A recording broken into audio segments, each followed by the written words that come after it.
I think we might be on. I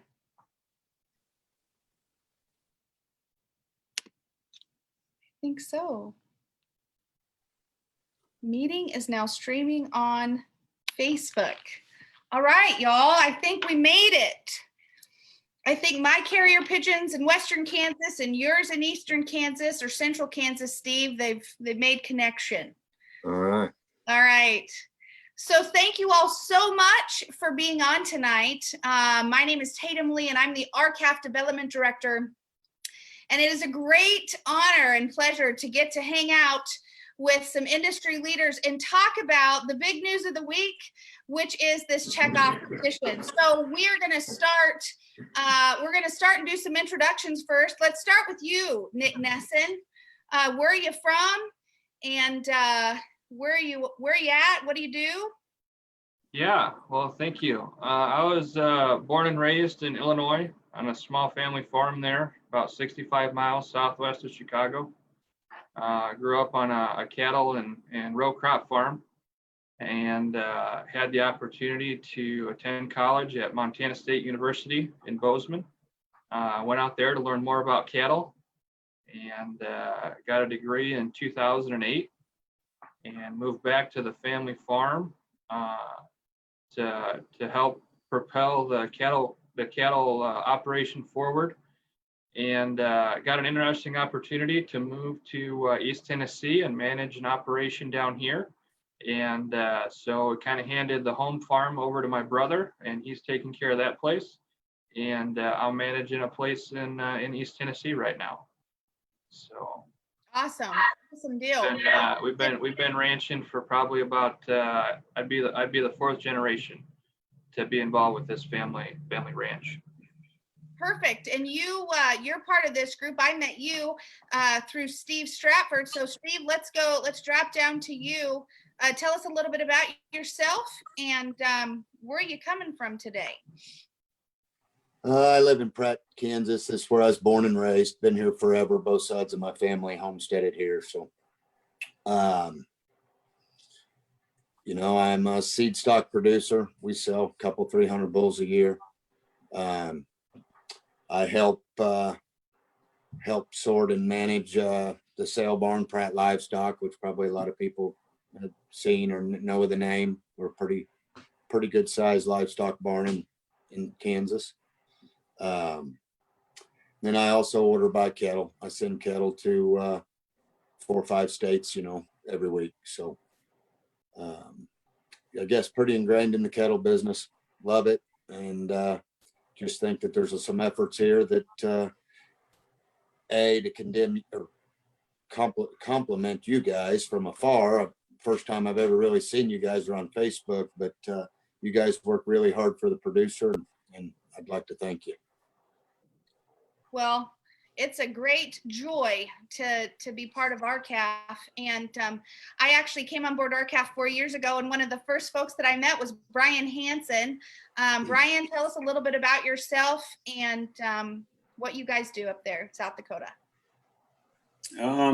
I own and operate a livestock market here in Fort Pierce, South Dakota. I'm third generation with this market. Started with my grandfather, Leif. He built the sale barn in Phillip back in 1947, sold the barn in Phillip and purchased the market here in Fort Pierce in 1953. My dad purchased the barn from him in 1979 after it had burned down and rebuilt it.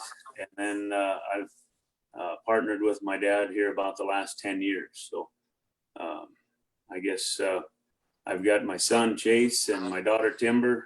She runs tickets at 10 years old, and my son's 14 and sorts cattle. And I guess we'd just like to figure out a way to keep this cattle industry so the next generation can do what we're doing. Yep. And we have Mr. Bill Bullard, who's the CEO of RCAF with us, and I'm a 5th generation producer on our ranch. And so I'm so thankful because Bill has really been fighting the fight and leading the charge for all of us. Brian, I know you were an RCAF, our past president actually of our board.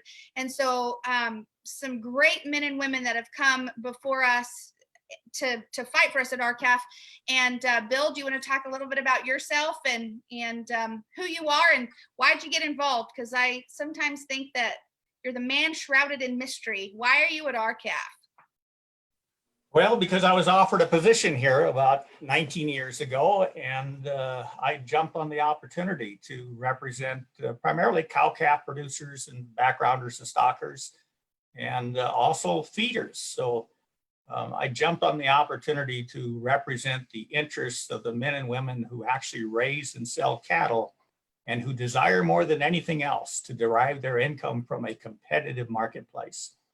And so I'm a former cow-calf producer from Northwest South Dakota, and I'm glad to be here tonight. So, well, I'm glad too. So let's get right to it.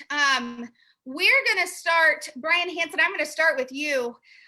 We have recently launched a Beef Checkoff Referendum petition, and let's just get the name of that petition out before we can start. So if anybody's watching, go ahead on Facebook and please type in this website and pin that post. We need a beefcheckoffvote.com. That is the petition. How did we get here tonight in terms of this group of guys? Let's talk about your efforts, because it runs parallel with what Steve and Nick had been doing, because y'all didn't know you were working on the same things. Is that correct? Right. About 2.5 months ago, we have a livestock market association here in South Dakota. We called a meeting, and the markets here in South Dakota got together, and we looked at doing something about this checkoff, because there's just a lot of unrest in this area with what goes on with our checkoff dollar. For very starters, they failed to promote USA beef, which is got a big crawl with a lot of my customers. Another side would be the amount of money that gets funneled into the NCBA, which is a very organization that is currently fighting us on mandatory country of origin labeling. They're fighting us on the 5014 bill. It seems like anything that could better our industry as a cow-calf producer, a backgrounder, or a finished feeder.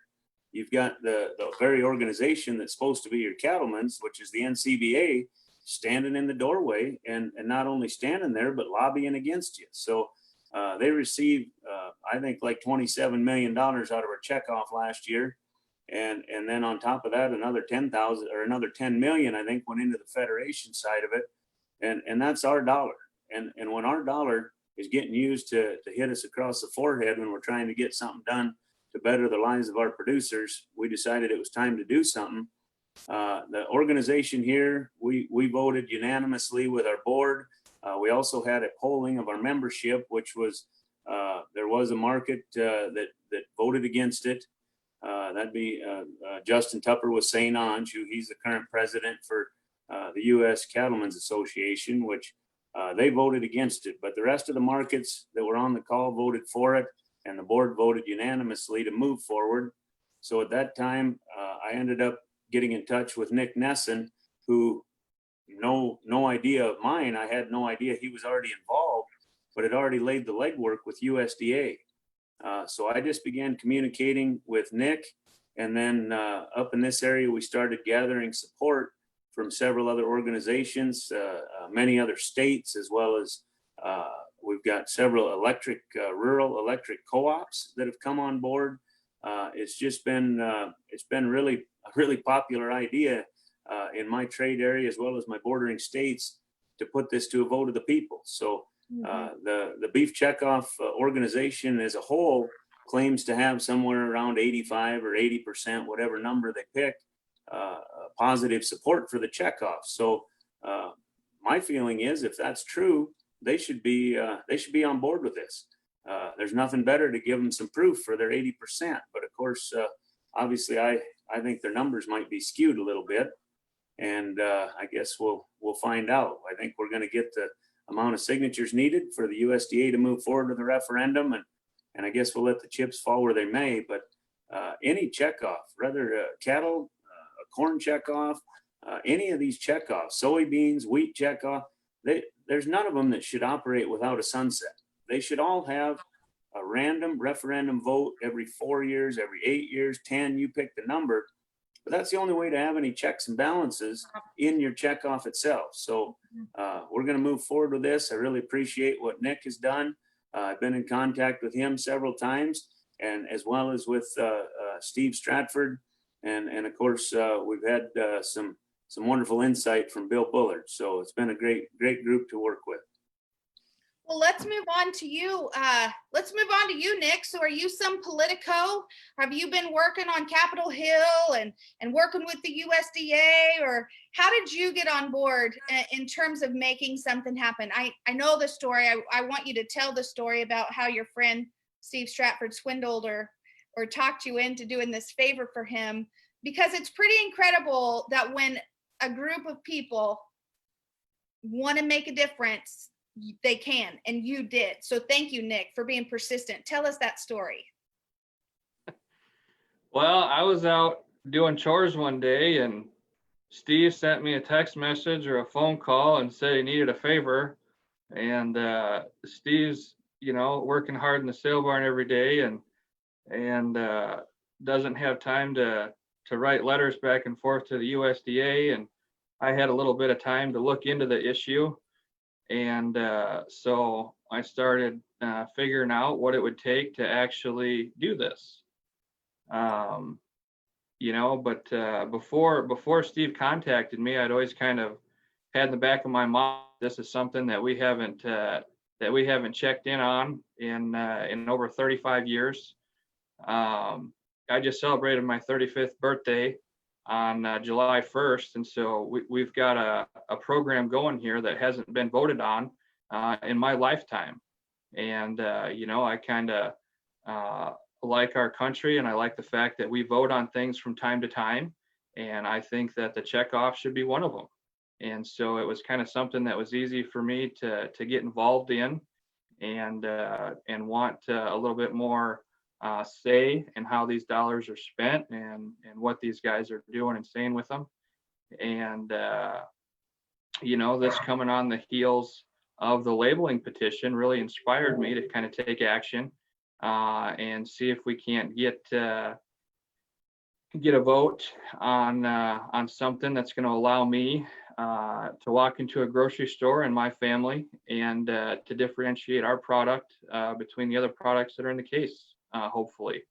And I think it's been enough time. I agree with Brian. These things, aren't supposed to go forever. This thing, however it happened in '85, had perpetual language in it.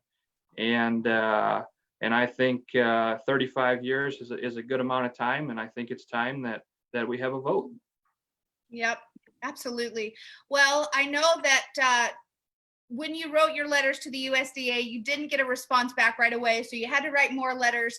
And I just want to say thank you, because you're just a guy out in Tennessee who was determined. And I know your friend Steve, you were having some intense conversations. Hey, Steve Stratford, where'd you get the burr under your saddle pad to take on the checkoff? Oh, that's not probably very hard to have a burr. I guess like Brian said, I mean, when an outfit like NCBA gets 75% of the contracts and they don't represent what's good for the producer, or even quite honestly act like they care to see what their average producer would like them to get behind. I think our industry in 1985 was probably one that a dollar checkoff represented both the people in the beef business and the cattle business, in a time that we probably did need to spur demand of beef, and it probably served its purpose the first 15, 20 years. With the consolidation in this business and the separation, I don't think that dollar can represent both the meat and the beef and the cattle business anymore. And so I think a producer's dollar should be representing producers' rights and needs and a future. So So Mhm. I think it's outdated, needs gone, and I don't think it's working. It's not working for the cattle people. So when I came on board to RCAF 4 years ago, one of the things I don't think that I understood, and there are some fantastic folks involved with RCAF that are very, very smart on the checkoff. Von Meyer, who's actually the RCAF checkoff committee guy, as well as Dave Wright in Nebraska. Von's in South Dakota, Brian, and a powerful advocate for us, and Dave Wright. And one of the things I didn't realize is that the beef checkoff, US dollars paid into the beef checkoff, it's actually prohibited to promote exclusively USA beef. And I just have a feeling, Bill Bullard, that in 85, when this checkoff was passed, that those guys voting for the beef checkoff just assumed that their US dollar that goes to raise US beef was going to go to support US beef and not be prohibited. That's unbelievable to me. That's just so stupid. And so can you talk to us a little bit about that history, and about how it was National Cattlemen's and then became NCBA, and how the checkoff has evolved a little bit? Because I don't know if people understand the history really of the checkoff. Well, Vaughn would actually be a little better at this than I would, because he's looked in detail at this. But back in 1985, you had the National Cattlemen's Association and you had the Beef Industry Council. So you had the NCA representing cattle producers, the Beef Industry Council was a trade association for the meat packers. And they together supported the inception of the checkoff. And in some of the original language, it was intended to promote USA beef, but got watered down to where it was, when it was finally passed, it would only allow for the promotion and marketing of a generic product, meaning that producers in the United States would be forced then to help promote and market their competitors' product, the product from Costa Rica, Nicaragua, Mexico, any one of the 20 countries we import beef or cattle from. And so the law was passed in the 1985 Farm Bill, and the two major competitors to be contractors for the checkoff were the National Cattlemen's Association and the Beef Industry Council. And that competition between the two for the market share, if you will, of the mandatory dollar that producers paid, came to an end in 1996 when the merger occurred between the National Cattlemen's Association and the Beef Industry Council. And from that point forward, there was but one organization, as Steve indicated, trying to represent cattle producers and the meat packers. And remember, in 1980s, we went through what was called merger mania. That's when the four largest packers emerged with a considerable market share, ranging in the 80 to 80% plus level by the early 90s. And so when the law was passed in 1985, and it was really passed after the agricultural recession in the early 1980s, and it was intended to help the industry by giving producers the ability to increase demand and more sales for the beef. But when that merger occurred in 1996, there was no longer any competition to speak of for the $70 to $80 million a year that producers were compelled to pay into this program. And the new National Cattlemen's Beef Association, representing both producers and packers, became the principal contractor. And so since 1996, there's been limited competition, even for contracting within the program. And the major contractor has been the NCBA. And in 2013 or 14, the USDA Office of Inspector General tried to determine whether or not the funds were being properly expended by the National Cattlemen's Beef Association and the Beef Checkoff Program. And they ultimately concluded that they could not determine that for certain. They didn't have enough information.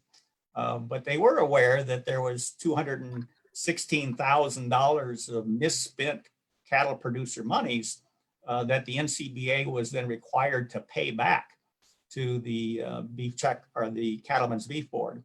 And so we've had some serious violations of fiduciary responsibility within the program over the years. And as Nick said, this is quite ridiculous to have a program that started 35 years ago.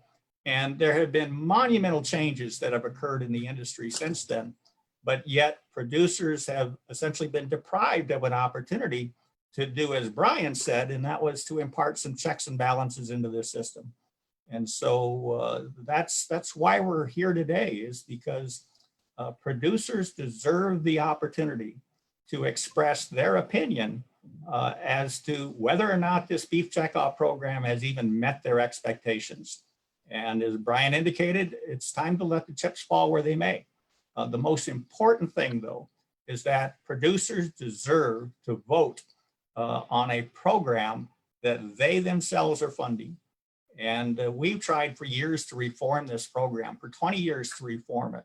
We tried to allow the use of monies, all or part of the checkoff dollars, to promote USA product, beef that is born, raised, and slaughtered in the United States.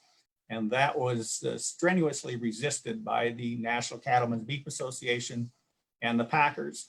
We also tried to separate the Federation from the National Cattlemen's Beef Association so that the Federation that is actually part of, it is the NCBA, so that it would be an independent entity, not influenced at all by any lobbying organization. And that was the third thing we tried to get done, was to prevent any lobbying organization from being a recipient of the dollars.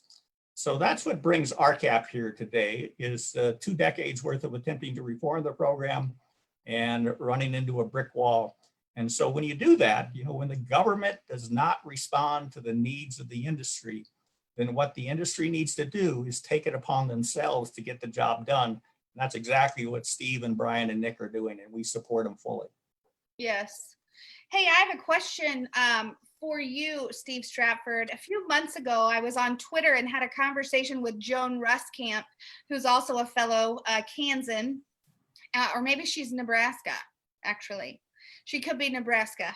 And she was, let me make sure I know, she was the beef board chairman on the beef board. And we got into a conversation about fake meat, about these fake protein commodities. And I simply asked the question, where's the beef checkoff where we need it most, which is to talk about how beef, USA beef, is far superior to fake meat, because we've heard nothing from the beef checkoff. And her response to me is that the beef checkoff explicitly states that you cannot disparage with any other protein commodity or something like that. I don't know the exact verbiage. I'm sure Facebook will let me know here before too long. How do you feel about that? That here we are, USA producers paying USA dollars to promote our USA beef, and the chairman, the former chairman, she's not now, of the beef board is saying they can't even put out commercials to talk about how beef is superior to this fake meat. Does that seem crazy or what? Yeah, I think that's justification or just right in line with my theory that the same dollar can't represent both sides now. You've got 4 major packers, and I believe 2 or maybe 3 of them now are investing in or making a fake product. And when they have so much influence over the NCBA and people's decisions, I think that's just proof in the pudding that the producer's dollar needs to represent separate from the packing industry. You know, I find that ludicrous, and I find it ludicrous that it's not exclusively USA beef. Talking about a sunset and the time's passed by too much. You know, this thing hadn't been voted on for 35 years. If it had been voted on the last decade, you'd see that from when it started, the packers that were involved in it were at least American owned, and now half of that is foreign owned. So not only are we helping support a generic product from other countries, we're helping to support foreign operations that if the producers would have had any say or could have voted on, I don't think we'd have probably agreed to sell our meat packing to foreign entities to start with. Right. So I think the dollar's trying to fight for one side, and the other side gets to pay the bill. Yeah. Brian Hansen, RCAF, a few months ago, and I just want to say thank you for your service to RCAF because you led our group well. And Fort Pierre does such amazing things for RCAF. You do these great rollover auctions. And so thank you so much. You are not afraid of getting on your weekly radio address, talking about the markets and letting people know the truth. And so I appreciate, especially when you own a sale barn, I appreciate your boldness. RCAF a few months ago, when this whole COVID thing started, we started a website, the www.usabeef.org website, to connect consumers to producers, and it's free. If you sell direct to the consumer, you can put your beef on there. And consumers, we actually put an ad. I think you might have been on that call. RCAF put an ad in the COVID edition of the USA Today insert, I think it was, helping basically the U.S. connect back to the ranch. And so how do you feel that we're making this move, that producers are having to take the bull by the horns, no puns intended, and promote their own product because the checkoff isn't doing their job? Well, first, I would like to say, as one of the contributors for that article, I was wondering if you had any ins with somebody that could maybe get me a couple copies of that USA Today. I think I we sure would. can Yeah. work on that. But the whole idea of a checkoff has been a little hard for me to wrap my head around from the start. And I use the comparison of General Steel paying money to advertise for Ford, Chevrolet, or Dodge. We don't produce beef here in South Dakota, whether you're a feedlot operator or a cow-calf man. At the end of the day, we produce cattle. So we're the raw commodity. Now, they promote the finished product through the packing industry, but yet the person raising the raw commodity pays it. So I've always had a little trouble wrapping my head around that. However, I don't have a problem with advertising. And I wouldn't have a problem if we had a $5 a head checkoff if it was doing what it was intended to do. Am I still on there, Tatum? Yes, sir. Oh, okay. Well, I'm looking at Steve now instead of you. I didn't know what changed, but I don't know how this iPad's set up either. So this is my first run, but back to this checkoff. If the checkoff was truly getting used to promote beef, especially USA beef, you wouldn't see us getting together and spending the time, the effort, or the money to fight the darn thing. But when this dollar a head checkoff gets managed by an organization that seems to be standing in the way, that's where I have a problem. And 10 years ago, I had some customers upset with the checkoff. 5 years ago, considerably more. And I'll tell you what, over the last 6 months, 12 months, there's just been a huge dissatisfaction with my customers over this checkoff. And so that's why, and obviously not just mine, because the South Dakota markets got together. It's darn sure a statewide thing. And I've been contacted by many market owners from multiple other states that have the same thing going on. So I guess I think it's darn sure time to find out where we stand. And the only way I see to do it is to have an up or down vote. And if this checkoff gets voted out, and at some point there's a group that wants to start another checkoff, depending on who's managing it, I very well may be in favor of it. But this checkoff getting run the way it is, and we've tried to get documentation and information on where some of the money goes. And, the report that came back was like 90% redacted out of that last audit deal. And so with those kind of closed doors to the people paying it, I think it's time for a change.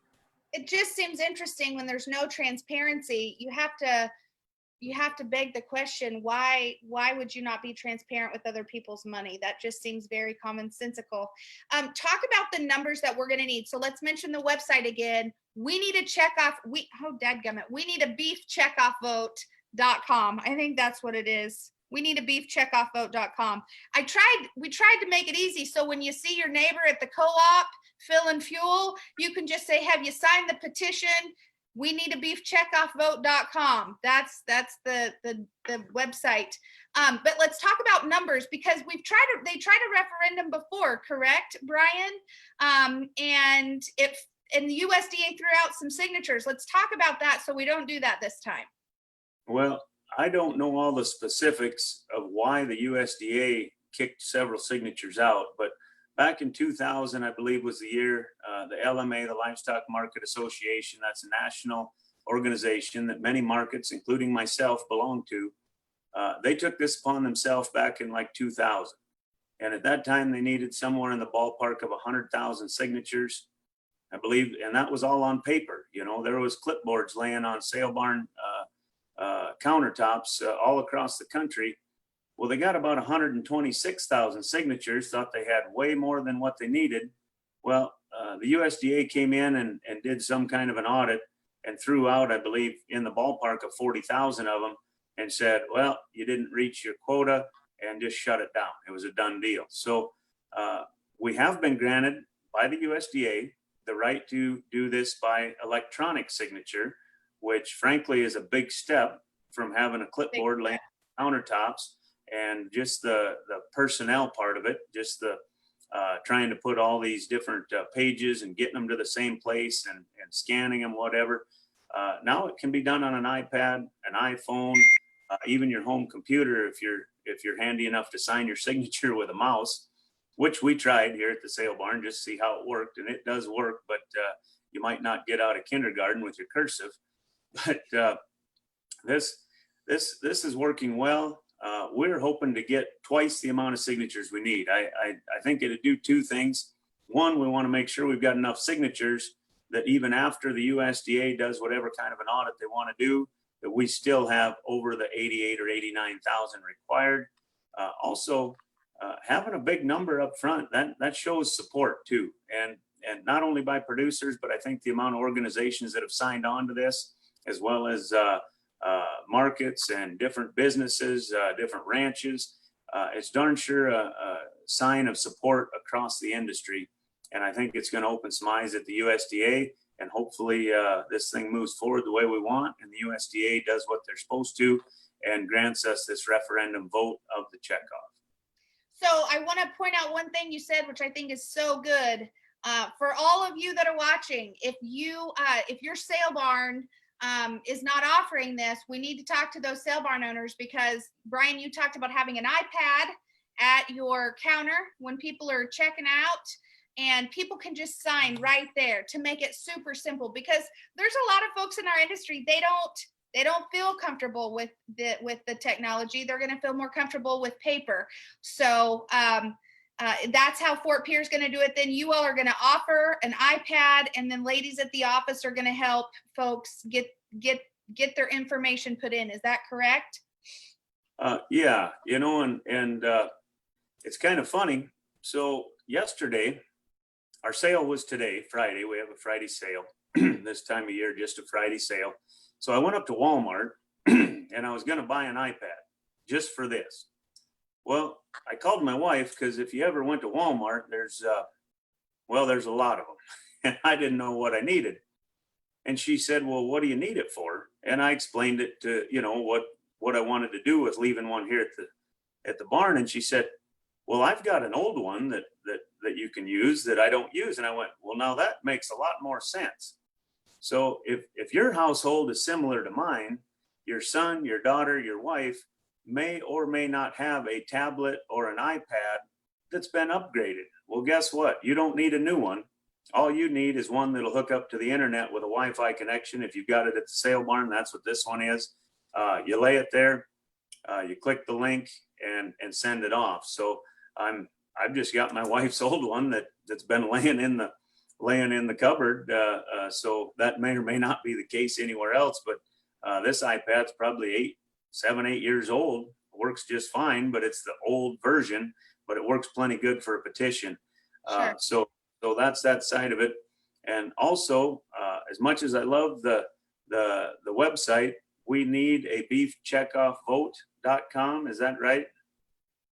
It Yeah. also, I posted that link on my website, And if there's other livestock markets that are listening to this or see this in the future, I would encourage them to do the same. When you go to my front page, if somebody's on there to look at what's upcoming for a sale or looking at sale results, it's the first thing right under our phone numbers. It's right there. Click here for the petition. So I'd encourage all other livestock markets or anybody that has a website, just post the link right there with a click here button.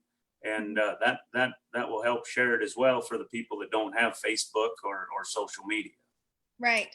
The wonderful thing about that website as well, and is that it lists history of the checkoff, and there's fabulous information on the checkoff for people.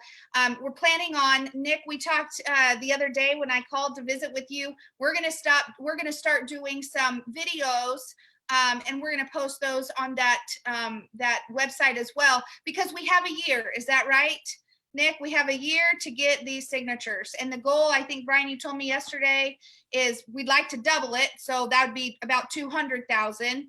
And so we have a year for that. Is that right, Nick?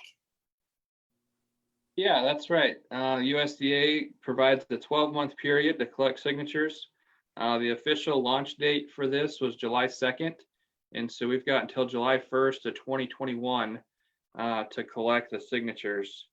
And that, I don't know if we've given the actual number. The actual number that's needed is 88,269, but we'd sure like to have significantly more than that. We'd like to have 150,000 just to overwhelm any, and make sure there's no chance that the USDA can't pick on any of those signatures and throw them out.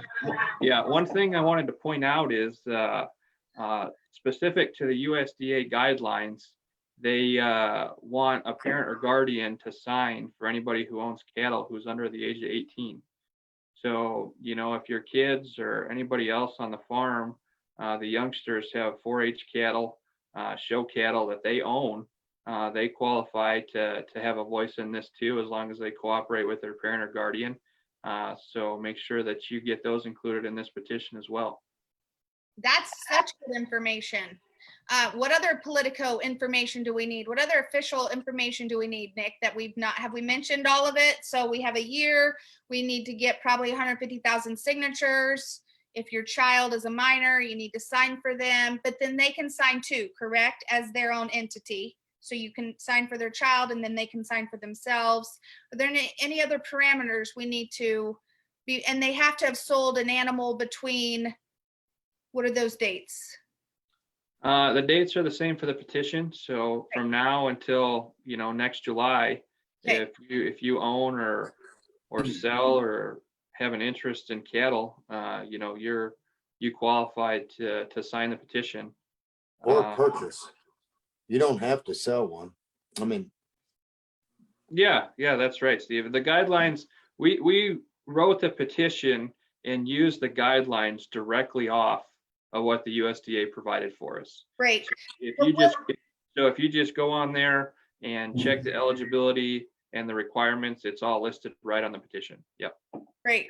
Well, and RCAF, that will be on our website as well, www.r-cafusa.com, and you can go link directly to the petition as well as all what those guidelines are if you're confused.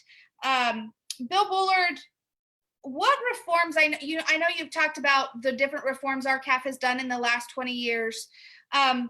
Most notably, or most recently rather, is the RCAF checkoff lawsuit that we've had, where we have stated that the checkoff is actually unconstitutional in 15 states. Sometimes people don't understand what that means.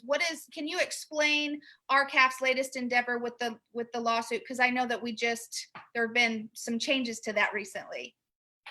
Yes, prior to our lawsuit, there was a lawsuit that went all the way to the Supreme Court against the Beef Checkoff Program. And the Supreme Court overturned the lower court's decision and said that the National Beef Checkoff Program expresses government speech, that it's a government program from beginning to end. The USDA is involved in the planning, the development of marketing, and has final approval over everything.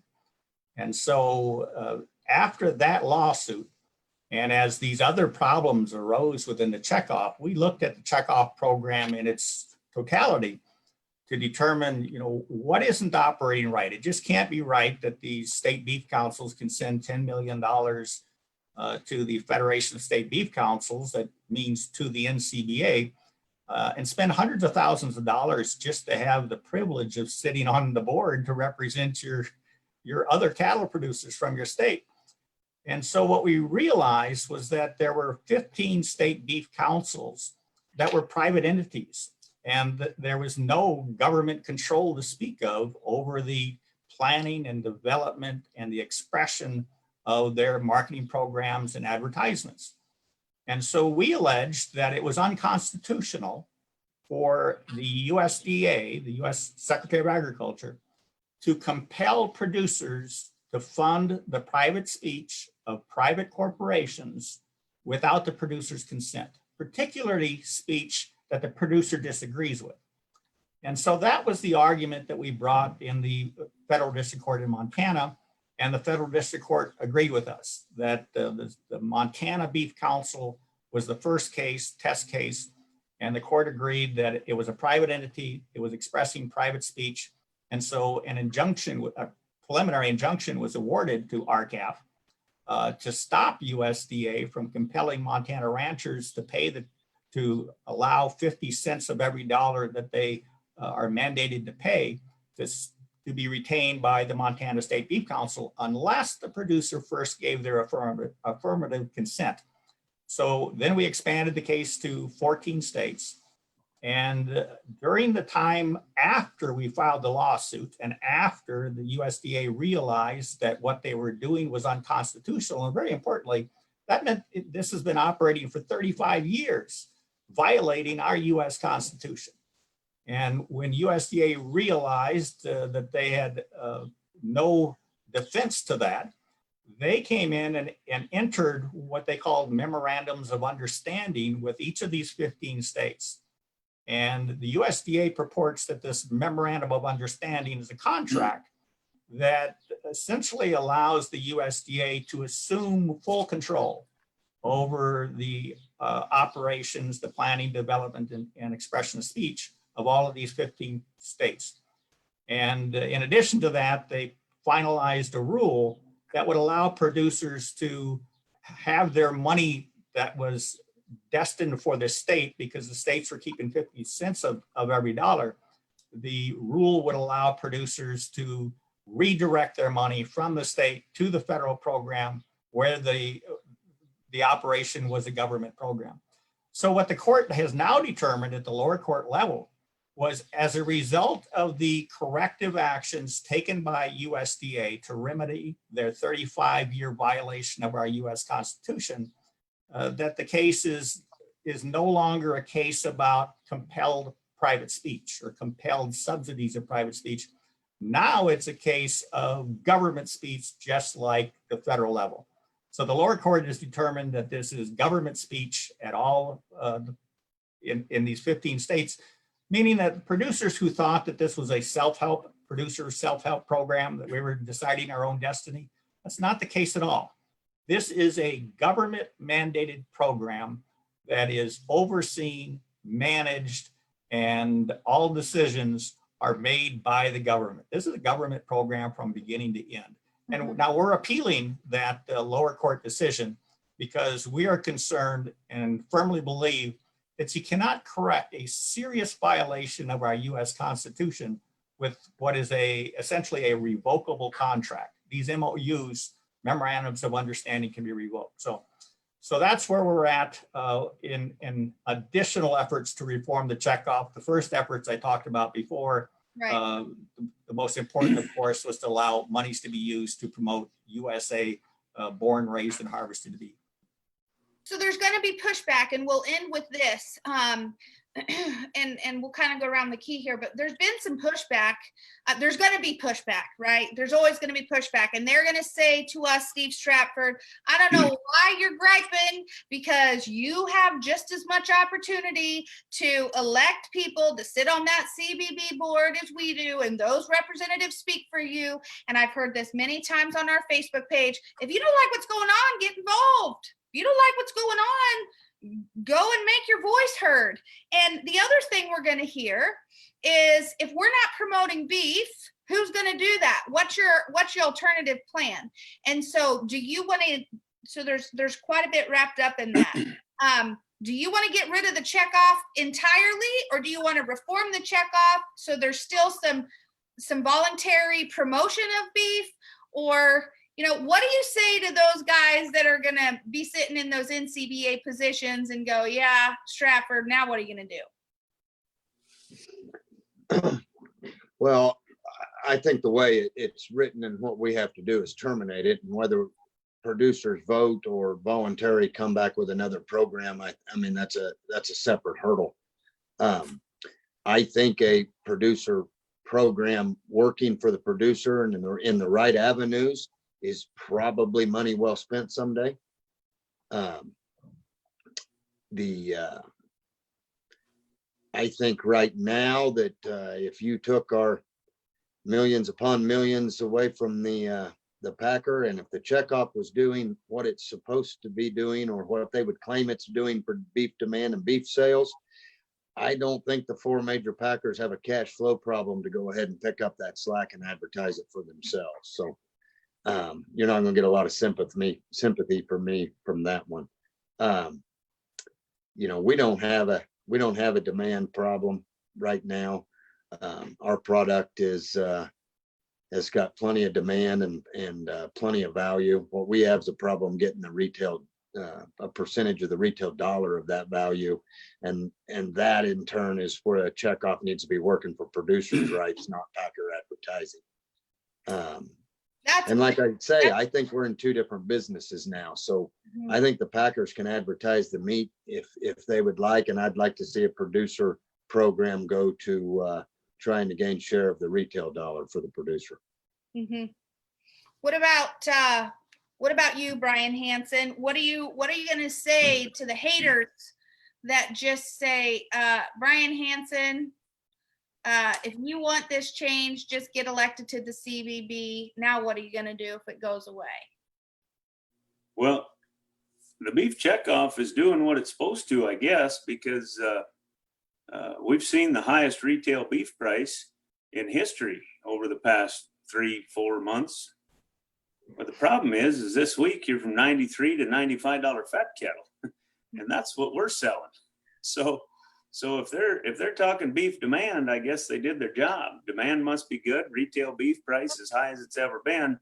The problem is we're not raising beef, we raise cattle, and we're taking over 10-year-ago prices for it. So I guess that's the disconnect between us producing cattle and paying the beef checkoff, which is going to the packer side of it. Their profits are through the roof. They're recording $1 billion quarterly profits, and through a good share of this COVID, amongst the packing industry, I figure their profits against the box beef and what they're giving for fat cattle, there was from around $1 billion with a B, $1 billion to 1.1, maybe it even hit 1.2 billion, and that was weekly. Now that was spread across all packing entities. Fully understand that, but the amount of money they sucked out of rural America through this pandemic is criminal. Mm-hmm. Now to the checkoff, I find it funny. The NCBA has already come out, with a disclaimer about this checkoff audit being a waste of money. They said that their early estimates have put it in could cost as much as $250,000 for the USDA to do this referendum vote, and that money comes back out of the checkoff. And they said, boy, that money would sure be better spent, promoting beef. And I just remember the number that Bill Bullard was saying earlier when they did an audit for like 10 days or something of the checkoff and found $200 and some thousand were misspent by the NCBA through the checkoff. And now they're worried about this $250,000 that it's going to cost the USDA to send out a mailing for a vote. So I got a kick out of that, I guess. But I think it's time for a change. I think there's a lot of U.S. producers that feel the same. And I guess if we can get this petition through, get the USDA to do a referendum vote, we'll see where the chips fall. But I think it's time to end this checkoff and end the money train that funnels into the National Cattlemen's Beef Association, because that outfit's nothing more than a lobbying front for the packing industry, as far as I'm concerned. Amen. Amen. Nick Nesson, before we went live, we were talking about the WTO, and you talked about the vote about withdrawing from the WTO. That's what we were talking about. So let's end there. Why don't you and Bill Bullard end there talking about the WTO and the similarities in terms of that having a sunset on the WTO as well, and any final thoughts that you might have. Whoop, Nick, you're muted. you're muted. There we go. Well, you could probably hear me better now. Last month, I got pretty excited when I learned that this month we might be taking a vote on whether or not to withdraw from the WTO. We just got out of the WHO, and I was reading the article here that by law, when we got into this deal, as part of this arrangement, we're supposed to take a vote on whether or not to withdraw every 5 years.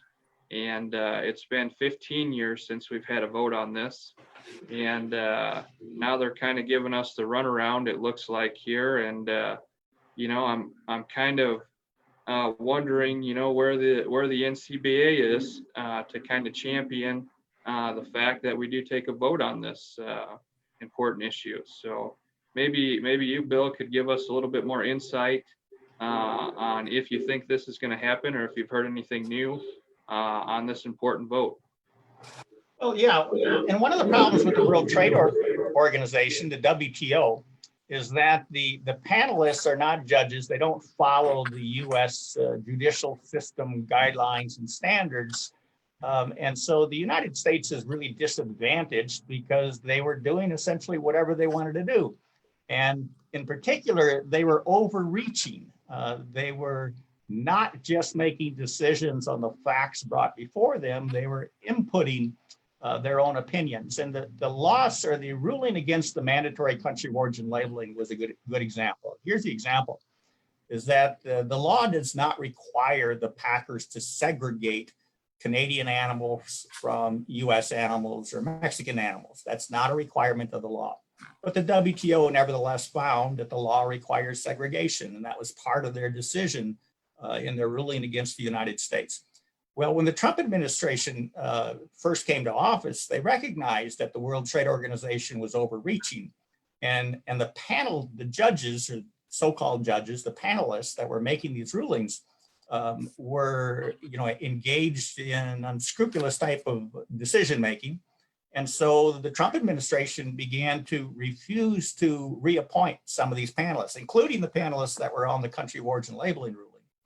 And so this administration has been fighting back with the WTO, recognizing, as we do with Checkoff, that reforms are absolutely essential, but they're not being put in place.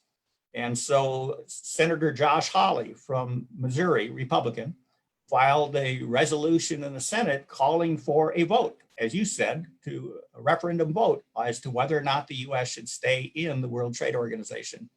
And through, I'm not sure of the details, but the parliamentarian at one point said that he could not bring this up for a vote, then turned around and said that he could bring this up for a vote, and then again reversed the decision and said it cannot be brought up for a vote.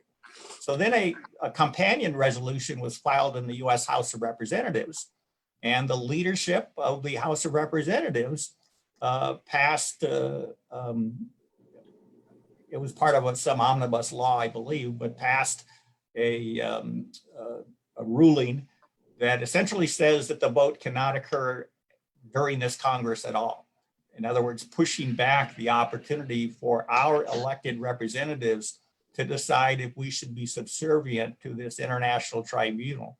I think it just demonstrates what is wrong with government, even though ours is the best government in the world compared to all the others, but it's got its flaws, and this is one of them. We have ceded sovereignty to an unelected tribunal, and we have members of Congress who do not want us to retake what is rightfully ours, and that's our right to be a sovereign nation and to make our decisions ourselves and to settle complaints against other countries. And so the checkoff has a lot of similarities to this. It's the same thing, no accountability from the actual people who are affected by the respective programs. So, Bill, let's talk briefly about what RCAF is doing on checkoffs unrelated to the checkoff. But right now, we absolutely have got to help Grassley get that bill out of the Senate Ag Committee, as well as we need some more co-sponsors. So let's talk about what happened in Iowa yesterday, and then where we're at with that 5014 spot market protection bill. So we can let's bring people up to date. And right, and the two most important measures that we could institute today in order to begin to reform this broken marketplace that Brian and Steve have described is to, number one, preserve the integrity of the cash market. And Senator Grassley from Iowa and Senator Tester from Montana jointly submitted or filed a bill, Senate Bill 3693, that would require the packers to purchase at least 50% of the cattle from the competitive marketplace. Now, importantly, that competitive marketplace is the fed cattle cash market, which is the price discovery market for the industry. It's the holy grail for our industry because it essentially translates to a base price of animals of any age, in any weight. And so we have to preserve the integrity of that market that has been thinned to an alarming degree. In fact, it is too thin today, ranging 20 to 25%. It is far too thin to establish a competitive price for cattle, and that has to be remedied. So Senator Grassley is trying to get that bill passed in the through the Senate Agricultural Committee, but the chairman, Senator Pat Roberts, opposes his bill, and so he's having difficulty getting that heard and then voted on in the Senate Ag Committee. So it's being delayed.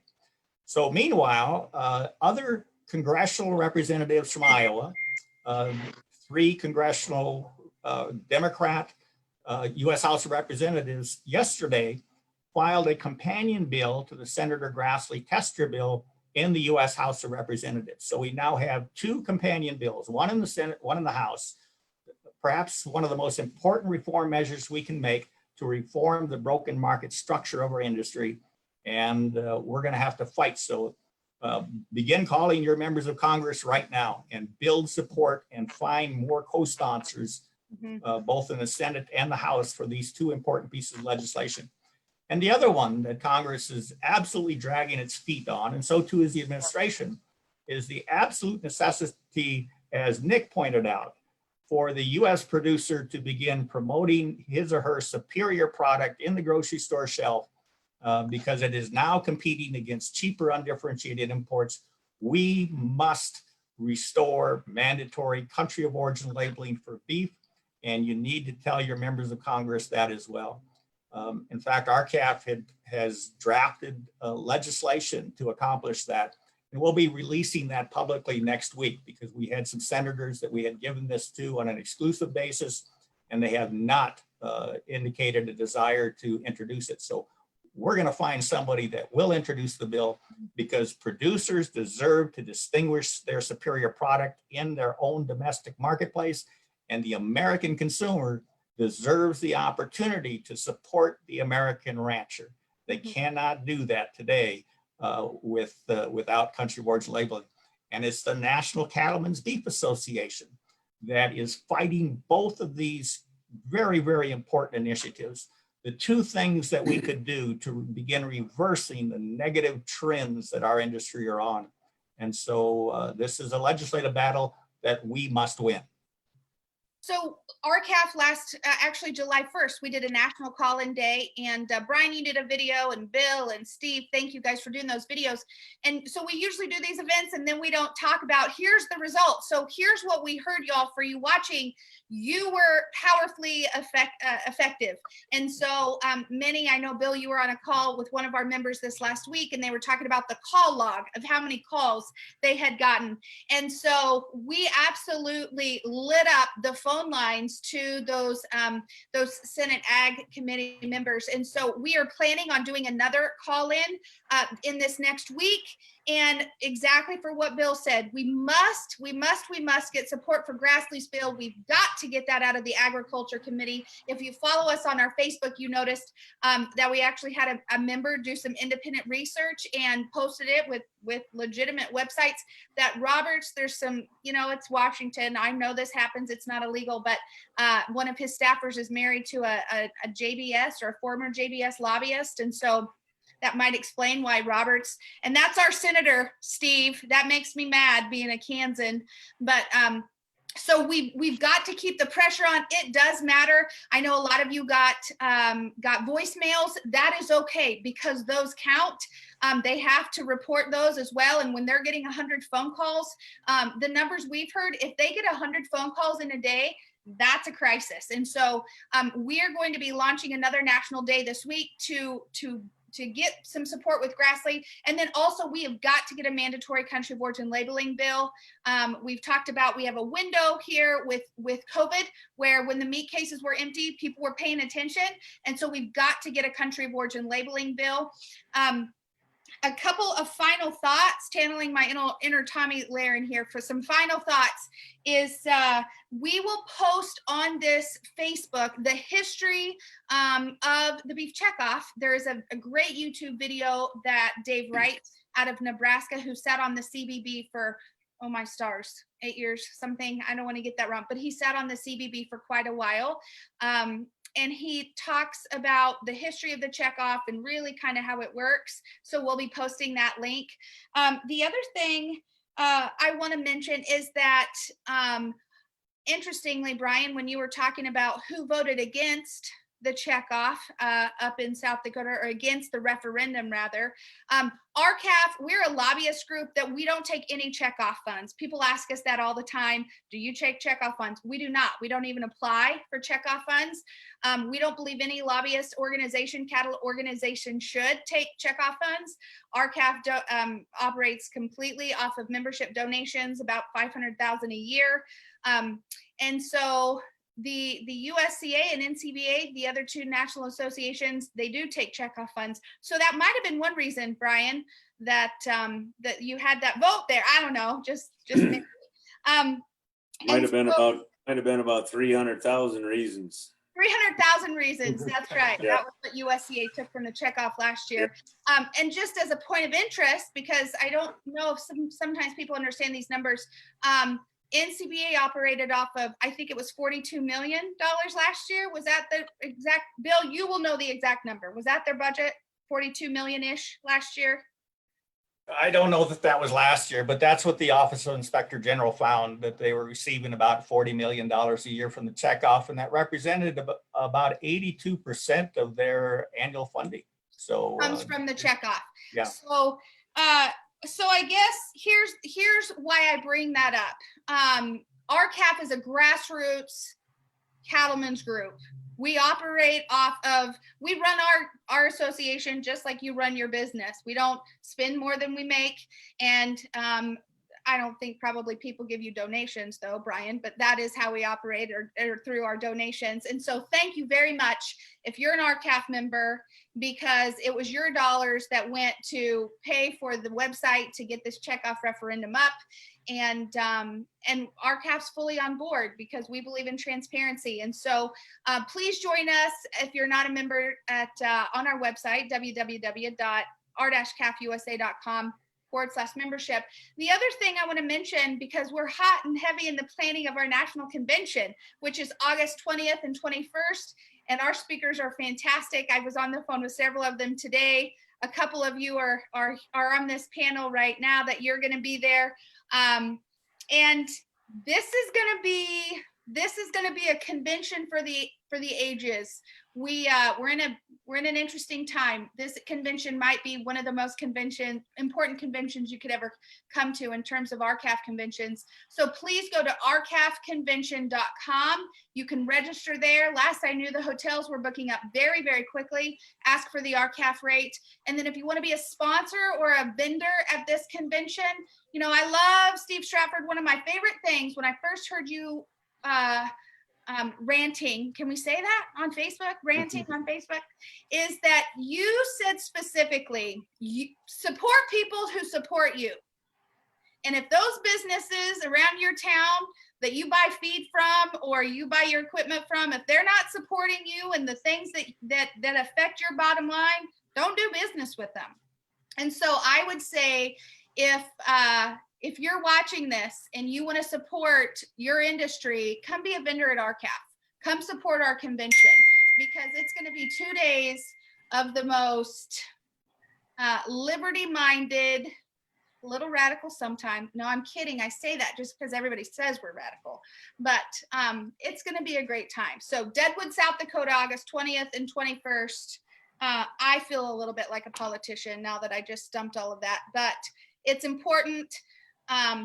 It's going to be a good time that we can just come, and sometimes you just need encouraged because we're all in this together. So Bill Bullard, Steve Stratford, Brian Hansen, Nick Nessen, thank you very much. Thank you for your work on this. History will show that you were patriots and you took the lead, and we really appreciate it because this is a win for everyone. So thank you very much. Any final thoughts? Are we good? Thank you all for your time. All right. Good night. Thank Sign you. that petition. Sign the petition. Sign the petition.